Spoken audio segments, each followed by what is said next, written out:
tất cả mọi người, chào mừng mọi người đã đến với kênh YouTube của Noli. Trong bài học ngày hôm nay, Noli sẽ hướng dẫn cho mọi người cách móc mũi BLO và FLO nhé. Đầu tiên, các bạn cần chuẩn bị cho Noli một cuộn len sợi và một cây kim móc phù hợp với cuộn len đó. Bây giờ mình sẽ hướng dẫn cho các bạn cách móc mũi BLO.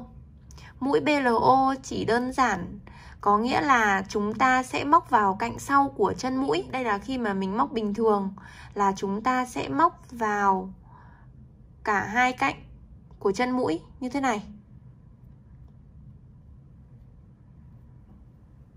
Các bạn chú ý quan sát nhé. Bình thường là mình sẽ móc vào cả hai cạnh của chân mũi này. Đó. Nhưng mà khi chúng ta móc mũi BLO, tức là các bạn chỉ móc vào cạnh sau.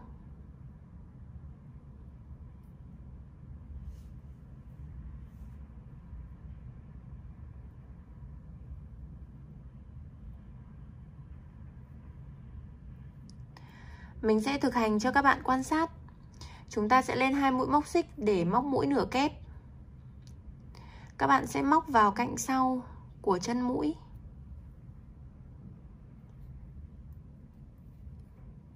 Rồi chúng ta sẽ móc mũi nửa kép bình thường.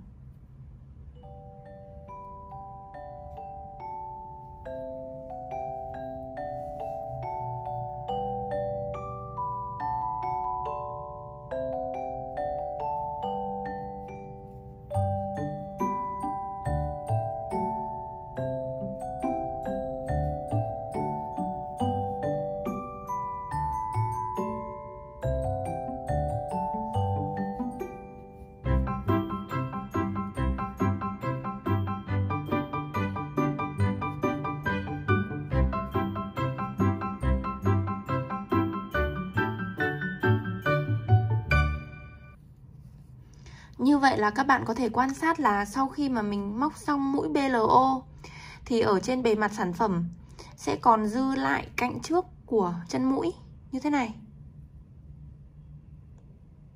Nó sẽ tạo ra được một đường nổi lên ở trên bề mặt sản phẩm. Và với khi mà các bạn móc thú bông, các bạn móc mũi BLO có nghĩa là chúng ta sẽ móc mũi đơn và thừa ra một cạnh đằng trước như thế này. Thì thường là chúng ta sẽ dùng cái cạnh như thế này để chúng ta sẽ thừa lại một cạnh này, để sau khi chúng ta móc xong thì các bạn sẽ dùng cái cạnh này để móc tiếp, để gây tiếp những cái mũi móc khác. Ví dụ là làm phần thân của con búp bê thì mình sẽ lấy luôn cái cạnh này để làm váy. Đó. Như vậy là mình đã hướng dẫn xong cho các bạn cách móc mũi BLO. Tiếp theo mình sẽ hướng dẫn cho các bạn cách móc mũi FLO nhé. Thì chúng ta sẽ sử dụng tiếp cái tấm móc này để chúng ta sẽ móc mũi FLO. Các bạn sẽ lên 2 mũi móc xích, sau đó chúng ta quay lại. Khác với mũi BLO, ở mũi FLO các bạn sẽ móc vào cạnh trước.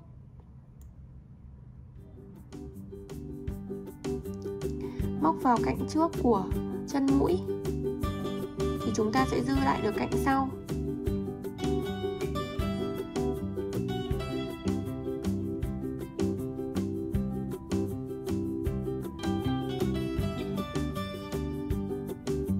Các bạn thực hiện. Chúng ta sẽ móc vào cạnh trước.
là chúng ta cũng kết thúc được một hàng FLO như thế này. Là các bạn sẽ móc vào cạnh trước của chân mũi, thì ở cạnh sau nó sẽ dư ra được một hàng nổi gân lên như thế này. Đây là mặt sau của sản phẩm khi mà chúng ta móc mũi FLO.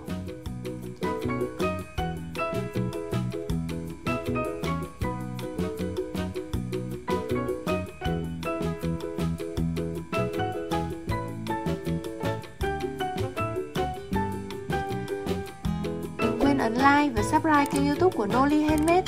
Bấm vào biểu tượng quả chuông để là người sớm nhất xem được video mới nhất của Noli. Bye!